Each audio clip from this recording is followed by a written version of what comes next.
ep1, and welcome to the first ever episode of Bases Loaded Banter. I'm here, Parker Hemingway, your host, and alongside with. Sam Lowenstein joining here, and we're going to talk about the MLB trade deadline as well as some wild card standings later on. Sam, I got a couple names here. First, I got Joe Ryan of the Minnesota Twins. A lot of people have been speculating that he'll come to Boston. What spot do you think would be the best fit for him? Well, personally, I think the Boston Red Sox are a great fit, Parker, for the team because they have a decent rotation, but it's really inconsistent when you think about it. A guy like Walker Buehler, there's some potential there. Brian Bale is great. They have a couple good other arms, but they really need some guys at the back end of the rotation. And yeah, they need more consistency. So I think the Red Sox would be a good pick for Ryan. I think a team like the Seattle Mariners would also be good. Another team in the wild card race. They could use some pitching at the back end as well. They have a decent bullpen. Got George Kirby in the starting rotation, but I think they'd be another good landing spot for Ryan. You mentioned how the Red Sox don't really have production outside of Garrett Crochet in their rotation. A guy like Lucas Giolito has stepped up, but I don't think he could be the number two like Joe Ryan could. And if the Boston Red Sox want to make it deep, I think they have to go for a guy like Joe Ryan. 100% Giolito 3.97 ERA, so decent numbers, much better than the numbers he put up last year. So he actually has been a good piece for the Sox, but comparatively, you look at Joe Ryan's stats. 2.82 ERA in 21 starts. He stayed healthy throughout the season. He's consistent. He put up good numbers last year, even better this year. He goes deep into games. Look at those last couple games. He had an off game against the Nationals. Before that, 7 innings of one-run ball against the Rockies. Now that is the Rockies. He put up 5 innings of one-run ball against the Pirates, 6 innings, 7 innings, another 6 innings. He can go deep into games. Ryan is a great pitcher. I think the Red Sox could definitely acquire to push them over the edge and cement them in the wild card race. Another thing you don't realize is Joe Ryan's not a free agent until 2028. Craig Breslow has mentioned many times he doesn't want to make a trade if you can't control him past this year. Joe Ryan seems like the perfect fit. Oh, definitely. Joe Ryan, perfect fit for the Red Sox, a team that has had such a fast rebuild, and it hasn't even really been a rebuild because last couple of years they've been mired in really perfect mediocrity. 81 and 81 last year. Year before that, 78, 84, and the year before that, same exact record. So, a guy like Joe Ryan can push them into the playoff race. They don't need to do a full rebuild. They just need a couple more weapons in the pitching rotation to add on to Garrett Crochet, as you said earlier. I think he'd be great. Another team that could be a good fit, in my opinion, could be the Chicago Cubs. You look at a guy like Shota Imanaga, that's really the only pitcher that the Cubs have outside of 37-year-old Matthew Boyd. I don't see Matthew Boyd sustaining the success just with the age, and I think with the Cubs being one of the best records in the National League and set up to make a good run, I think a guy like Joe Ryan could just help them out and prevail themselves to where they want to go in 2025. I think you're 100% right on that. You look at the Cubs, their pitching statistics, their next game or their game that they played today against the White Sox, the pitcher was Ben Brown. He had a 6.22 ERA, 99 strikeouts, 5 and 7 record. A guy like that could easily get replaced. They have Matthew Boyd, Colin Ray, Shoto Imanaga, but they have a lot to improve on. Again, another team that they just need one or two more pitchers to shore up the rotation, and Joe Ryan would be the perfect pitcher for that. And then my last team I have written down here for Ryan's destination would be the New York Mets. You look at a guy like Kodai Senga who has had trouble staying healthy this year. Clay Holmes has been a good piece, but the rotation has really been the kryptonite of this team. The thing that everybody wants them to get better at. Their offense is good. Juan Soto and Pete Alonso. The pitching is the next thing that'll help the Mets. What do you think? I think that's a good decision. The one thing I will say to that, the thing about the Mets is they're one of the highest teams in the league in terms of cap salary payroll. So acquiring a guy like Joe Ryan, just gonna pull up his contract quickly. Look at his contract. I don't think it's too Actually, no, it's outrageous. very good. He signed a 1 year, $3 million deal. So I actually think Parker, he would be the perfect guy for the New York Mets. 25 years old, literally pitch perfect. It would be an And you incredible move for them. and you They'd look have at a to team like double the up. New Oh, sorry. You look at They a team like the New York Mets who doesn't have much financial freedom after signing Juan Soto to that massive contract. But Joe Ryan doesn't become a free agent until 2028. So they should have him under cost control for quite a while. So that's why I also mentioned him as a top target. Yeah, he's more than a top target. I think the New York Mets are the number one team for Ryan to go to, Parker. Most definitely. The other teams are good destinations, but it'd be a perfect decision for the Mets, especially if they're in win now mode right now at the top of the NL East. They're able to give up some prospects because they would have to give up some prospects for Joe Ryan, considering his low contract and that he has more years on it. But I feel like the Mets are in a perfect situation of being able to give up those prospects because of guys like Juan Soto and Pete Alonso, the guys that are proven to have the big contracts. They're not as necessary for these minor league guys to make an impact on the Mets. Oh, 100%. Have to agree with you. I also have Francisco Lindor. He hasn't been as again, he's off and on, but Lindor's another great hitter for them. 20 home runs already this year. He gets paid a lot. So you got a guy like Joe Ryan in there. I think this team is complete. And they're probably gonna met again and mess up, but still, it's a good move. Next topic here, I got Red Sox outfielder Jarren Duran. Where do you think his top target's going to be, Sam? Jaron Duran, well, when you think about Jaron Duran, ooh, this is a good one because I think the Red Sox they might want to hold on to Duran, potentially sign him to a long-term extension. But if they're gonna give him to another team, I think a team like the Detroit Tigers, potentially the Tigers, quite good. Riley Green in center field, or yeah, Riley Green in center, Parker Meadows, but look out one of their guys, Winseal Perez, only a 239 average, so you could stick him in the outfield, and that outfield could be just incredible. You add Jaron Duran with his speed, contact, and extra base hit possibilities. I think that would be a great destination for him. Another destination a lot of people have been talking about the last couple of days is the San Diego Padres. We got a report earlier in the week that Craig Breslow and the Padres have been in talks. The trade that they were talking about was Dylan Cease and a couple other prospects going back to Boston for Duran. What is your opinion on that trade? I think that would be a great move actually for the Red Sox because Dylan Cease is another one of these guys that he's had pretty mediocre season when you think about it. 4.59 ERA, 3-10 record, 1.30 whip, but he's a guy that stayed healthy the last couple years. Last time he hasn't played a full season was 2019. That was his rookie year, so he's a proven guy. Maybe not the most flashy pitcher, but in couple with some prospects, that's a great move for the Red Sox. The only thing there with that is we saw the injury to Marcelo Meyer. With now Cedon Rafael, according to Alex Cora, moving into the infield, they don't really have as much outfield depth as they originally thought they did. So I don't really see a spot where Duran gets traded, especially for a guy like Cease, who's only on a 1 year rental contract, which Craig Breslow has mentioned he does not want to do.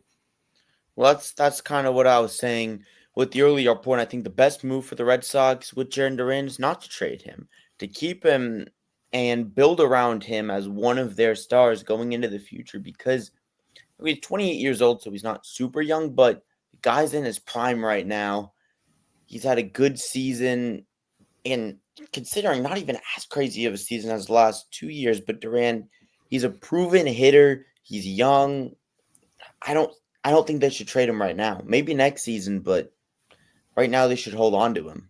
And a guy like Durant's had a rough year almost. I mean, He's not been the year he was last year, but he's kind of heating up. Last night, at the time of this recording, he went 3 for 4 with two triples and a double. So he's trying to find his stride here. I don't think it'd be worth it for the Red Sox to trade him. Yeah, looking at the ESPN projected stats for Duran, has him hitting 14 home runs and 39 doubles. Not bad numbers for a guy. Again, not as crazy as last year. He's had a down year, but it's been a very solid down year for him. All right, next guy here is Baltimore Orioles first baseman Ryan O'Hearn, who has about, I'm not sure his exact stats, but who do you have him going to? Well, think about Ryan O'Hearn, first baseman for Baltimore. Just wanted to say the Orioles, yeah, they should sell a lot, build around their stars, but bring in even younger guys. O'Hearn, he's 32 years old, so a team that would want him, they have to be in win now mode. I don't think it should be I think look at first basemen. Ooh. Ooh. Well, look at team. Just taking a quick look here, Parker. The team I have circled over here is the Texas Rangers. We've seen them have a really successful last 2 weeks. In their last 10 games, they are They're 9 and really, 1. really successful. I think a guy like Ryan O'Hearn, who has a batting average of 282, could really help the Texas Rangers' offensive production. Well, yeah, personally, I feel a team like the Cleveland Guardians. Look at their first baseman right now, Kyle Manzardo, 25-year-old in his second year. He struggled with a 228 average. He has hit 16 home runs, but I think he's the type of guy that they could want a platoon in with Ryan O'Hearn, have O'Hearn take the place potentially, and then put in Manzardo later on. I know we keep going back to them, but the Boston Red Sox seem like a perfect fit for me. You saw Tristan Casas go down early in the year, first baseman for them. Now they kind of have a revolving door between Romy Gonzalez and Abraham Toro. A guy like O'Hearn could shore up the first baseman position very solidly, I believe. Definitely, O'Hearn's been very effective this season. He would be a great guy for the Red Sox at a time when they've really cooled off right now. They're 5-5 in their last 10, so not necessarily cooled off now I say it, but they've played some tough competition. They've taken 2 out of 3 against the Dodgers in that series, so a good performance from them. 1 out of 2 against the Phils, and 1 out of 3 against the Phils, excuse me. 1 out of 3 against the Cubs. So still decent numbers, but they could definitely use another guy to push them into the playoffs for sure. Still a wild card spot right now. All right, one of the last couple guys here we have is Diamondbacks third baseman Eugenio Suarez. Where do you have him going? Eugenio Suarez, looking at it, ooh, Eugenio Suarez. I think a team like potentially. Ooh, this is a good one. I think a team like the Philadelphia Phillies. I think they have Otto Kemp. He's a young player. You can bring in Suarez potentially as a rental just for this season. Kemp, he's only had limited action with the team. Looking at his stats, yeah, hit 250, 4 home runs, and 35 games played. But Suarez is the kind of guy that can really push them forward. Imagine that power lineup on the Phillies with Kyle Schwarber, Bryce Harper, Nick Castellanos, even a guy like Trey Turner. That would be a downright scary team to face off against for anybody. You mentioned the Phillies. I mean, their pitching is already top notch with Christopher Sanchez, Zach Wheeler, and Aaron Nola coming back from injury soon. That just looks like a scary team I don't want to play in October. 100%. Suarez's stats this year, he's hit 36 home runs already in only 104 games. We've seen him put up similar numbers in the past. He's had some insane seasons. He hit 49 homers in 2019, 30 home runs last year, but this is something that's even higher. Just the efficiency he's put up already. Don't want to get too much into the weird stats, but a 3.4 WAR already, almost a 900 OPS for him. He's been good in so many metrics, and in the past, he struggled with the contact. He's been decent in terms of contact as well. And my top fit would be the Chicago Cubs. Their third baseman right now, Matt Shaw, is not. I know he's a rookie, but for the Cubs who's looking to make a big run in this playoffs, I think you need to shore that up because he only has a 226 batting average. So I think a guy like Eugenio Suarez could cement the offense with Pete Crow Armstrong, Kyle Tucker, Seiya Suzuki to be a scary four at the top of the order. Well, yeah, Matt Shaw, they call him, I guess, the night agent. He's from Springfield, Massachusetts, actually. Interesting. But yeah, 23 years old, 226 average, only 6 home runs in 72 games. So, although he's a rookie, I think one theme that's really came up for us in this whole thing is that even if you have a young player, you can put in a rental like in Eugenio Suarez for a season, improve your team, but at the same time, you can still develop your guy and have Suarez maybe coach him up, something of that nature. And then another team I have here is the Detroit Tigers because you look at their average age, it's probably I don't know the exact number, but it's probably towards the bottom of the league. And a guy like Suarez on the older side could not only be a good baseball player on the field, but a good player off the field to help kind of coach the Tigers as they look to make a run, even though they've been struggling as of late. Well, yeah, definitely. I think the Detroit Tigers, in all honesty, are going to fall off in the playoffs. I don't see them getting past the first round. In all honesty, I think they need a guy like Eugenio Suarez to coach them up. They're so young. They've struggled as the season's gone. I'm just gonna pull up a statistic for the Detroit Tigers record by month. Take a look at this. So first month, they went 1-3 in March. That doesn't matter. They went 18-9 in April, 19-9 in May. Then they dip a little bit, 15-11 in June. But look at July. They're 7-14. They've consistently gotten worse ever since May. And yeah, you've seen the run production get worse every month. That's a problem for them. They're going to have to improve in the maturity level because you need veterans in the playoffs. And you mentioned how the Tigers have fallen off. In their last 10 games, they're only 2-8. And a guy like Scooble, he's like the only pitcher you have because their signing Jack Flaherty has not lived up to it. They don't. Besides Gleyber Torres and Riley Green, they don't really have that offensive star power that you notice most deep playoff run teams having. Well, Scooble, I think some of the earlier guys that we talked about, especially starting pitchers at that position, the Tigers could be a great team for that, even more than a guy like Suarez. Somebody who can bring a veteran presence but also bolster that rotation would be important. And my last trade deadline talk here, Sandy Alcantara from the Miami Marlins, not having the best year he could have had, but in his last couple games, it's been getting better and better for him. He currently has a 6.6 ERA in 104 innings pitched. I have a team like the Houston Astros or Toronto Blue Jays picking him up. You look at the Toronto Blue Jays, I know their pitching staff is on the older end, but I mean, they have the best record in the MLB. They have to do something here, and Alcantara seems like a great move for them. Yeah, I think the Toronto Blue Jays could be a good pickup. I think the Tigers also, because he has struggled this season, they could get a value pick, not give up all that much, but still help with win now and bring some of that maturity. I think he would be a better move than a guy like Eugenio Suarez, and they'd have to give up less as well.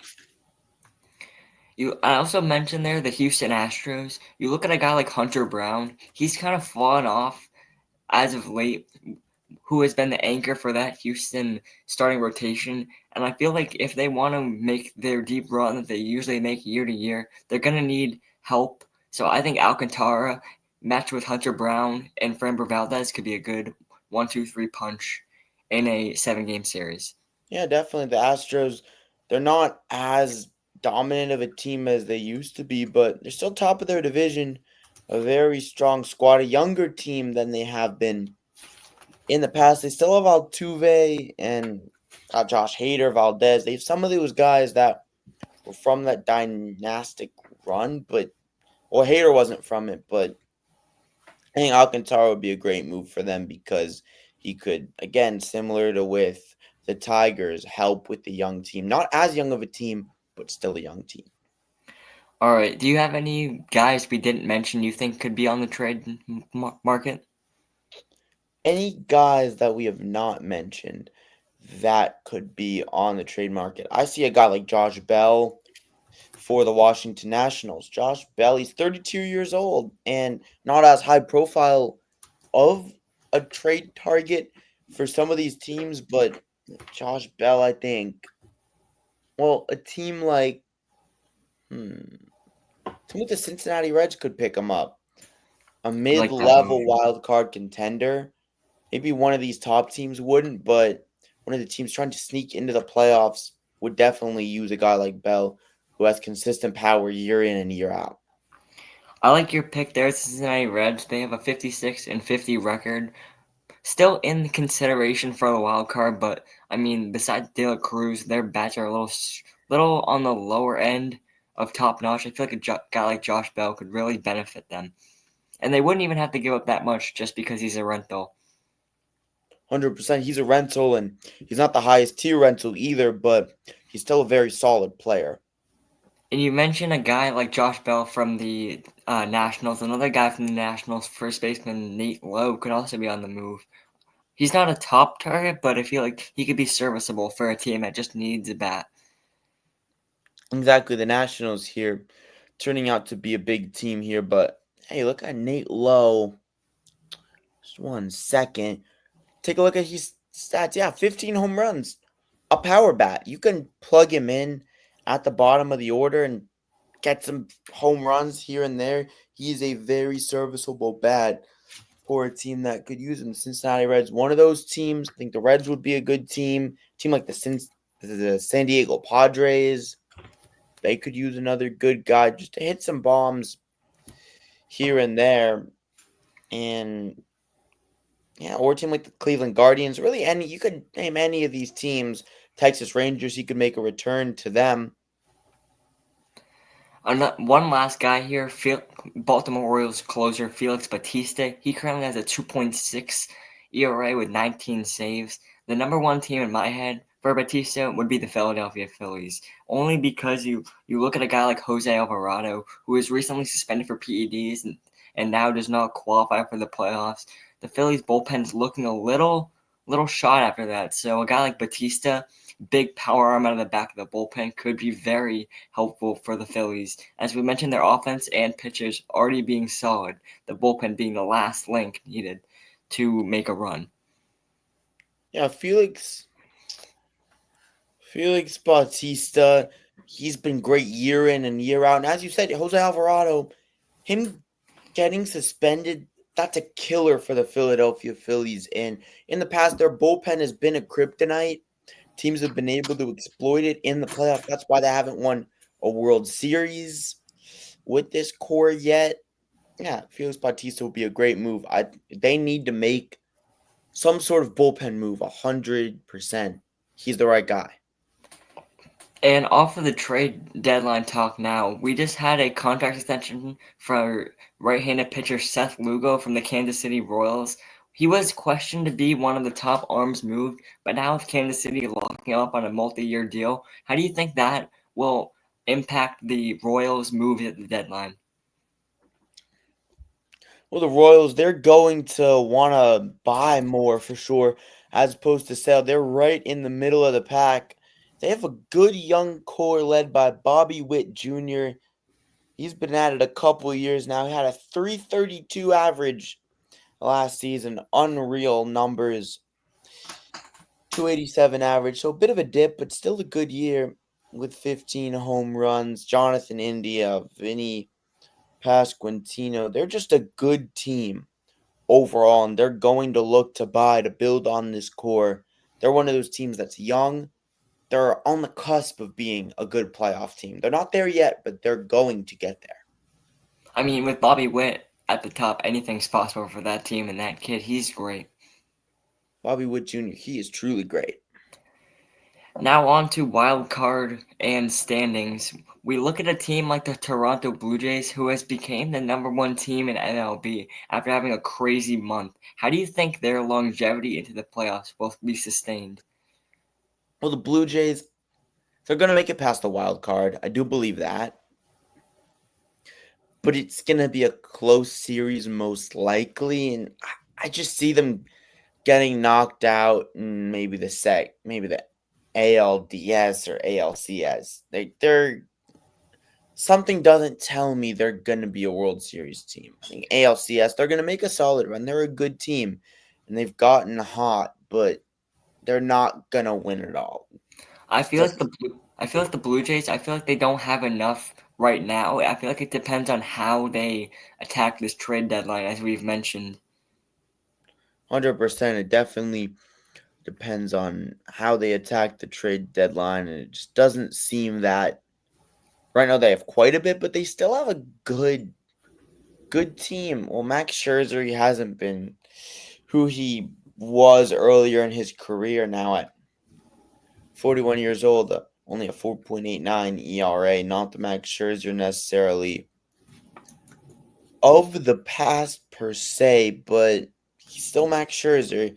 He has some stuff left in the tank. They definitely need to improve that starting rotation. Eric Lauer, he's a solid arm, 2.61 ERA for him, but I think they need some back end weapons. And I mentioned the rise of the Blue Jays. One of the big key factors, obviously Vlad Guerrero, but another guy, George Springer. He's currently batting 292 with 18 home runs. He's really been a big surprise for the Blue Jays because they have guys like Santander, their big signing in the offseason, who has done almost nothing. So George Springer being at the top of the Blue Jays order with Bo Bichette and Vlad Jr. has made a huge impact. And that's why I also think they're towards the top of the division, fighting for that number one seed in the AL. Oh, totally. George Springer is a necessary player in his entirety for the Blue Jays. 293 average. He's been a huge difference maker up from a 220 average last season. One of the big reasons. So Vlad Jr. doing his thing as well this year at a 292 average. Again, a bit of a dip from last year when he hit 323, but still, although the power numbers aren't crazy, he's gotten hot lately. Couple games ago, 1, 2, 3, 4, 5, a little over 10 games ago, he had a 275 average, now at 292. So he's gotten hot here as the season's progressed. Now, as we looked on to the AL division leaders, now let's go to the wild card. Sam, what team do you think will sustain that number one or number two seed in the wild card besides the New York Yankees, who kind of have that locked up, even though a guy like Judge recently went on the IL with an elbow injury? I'm not sure if they have it all that locked up. The Boston Red Sox, only one game behind them.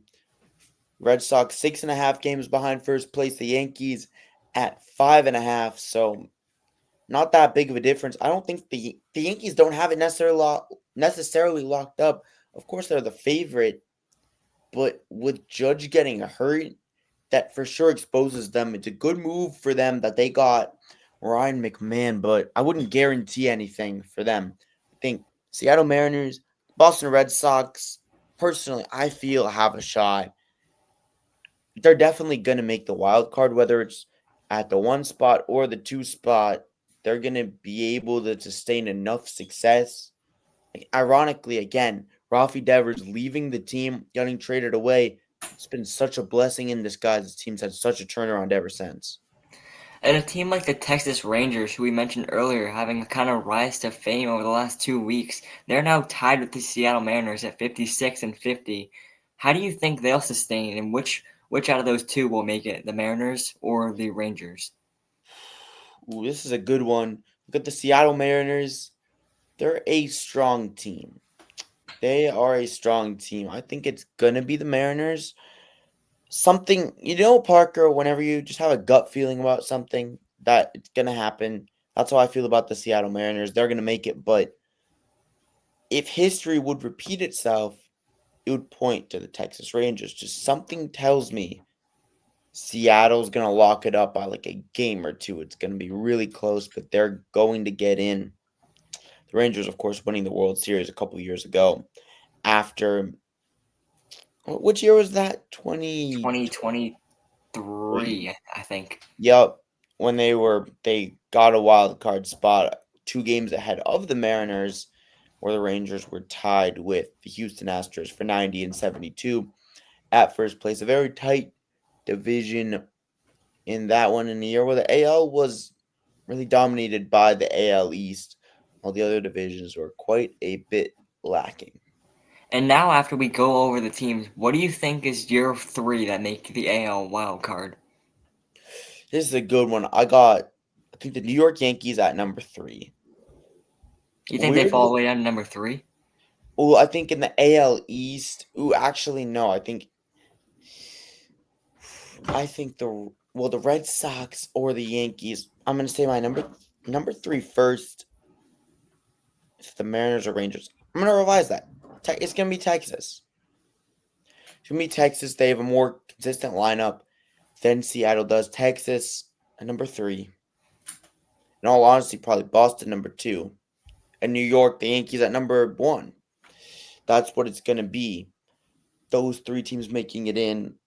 The Mariners close behind, as they always do. And Now we yeah, move on to the NL, led by the Chicago Cubs at 62 and 43. Why do you think their rise has been so successful into 2025? Most people didn't have them at the top of the NL. well, I think one X factor for the team is PCA Pete Crow Armstrong making the NL All Star team this year, a 269 average, 27 home runs. Unbelievable. A draft pick by the Mets in 2020. He hit 237 last year. This year, he's hitting 269 with almost 30 bombs. So he's been a big reason why the team has had such success. Kyle Tucker is great. They have a lot of hitting and they have good pitching. There's an all around good squad. People underrating them. There's a good team. And the team tied with them for the best record, arguably the most surprising team in the NL, the Milwaukee Brewers. I definitely did not have them being one of the top teams in the NL. Why do you think they are where they are? Milwaukee Brewers, they're in the past as well as this year, they're a pitching factory. They are a pitching factory. Produce You really Corbin don't Burns. have that superstar on the Brewers like most top teams in the MLB do, so they must be doing something different. Well, the Brewers. Here's the thing: you look at their pitching. Brandon Woodruff, in limited action, I will say, 2.01 ERA, 29 strikeouts. Jacob Misiora Jacob Mizorowski, Mizorowski. Excuse me for that. Yeah, Mizorowski, 2.45 ERA. Quinn Priester, 3.28 ERA. Friday Peralta, 2.81 ERA. They continue to have a great pitching core, and when the hitting comes around as well, a guy like Christian Yelich, again, Yelich, he's not crazy he's not as insane as he used to be back in 2018, 2019. Had that unbelievable run. He's still a serviceable hitter. He's almost at 20 home runs, 255 average after hitting 315 last year. So Yelich is good. They just have really good pitching and solid hitting. And that's why they've been a very good team. and then again, Phillies, we've talked about them a lot this episode, but I don't think we need to spend a lot of time on them. They're just one of the best teams in the NL. They just are. Phillies, they're in a tough division as well with the New York Mets. The record doesn't really do them enough justice. Bryce Harper, he's just unbelievable. Even in his quote unquote down years, he still produces a ton for the team. Harper's great, unbelievable power. I think they should get Eugenio Suarez to add to that lineup. That would cement them as one of the most premier teams in the league. I think Phillies are just another great team. Amazing pitching. Zach Wheeler is incredible. A great rotation in general. A young guy in Bryson Stott. Now he's 21. He's 27 now? Wow. Think of And him as like some 24-year-old. as it stands, they have 4 teams tied for or in a race for the wild card. Obviously, you can only have 3, Sam. What are your top 3 for the NL wild card? NL wild card. I got the Chicago Cubs at number 1. The Brewers are going to overtake them. They're going to edge them out by like a game or a half a game. Cubs number 1. Mets number 2. And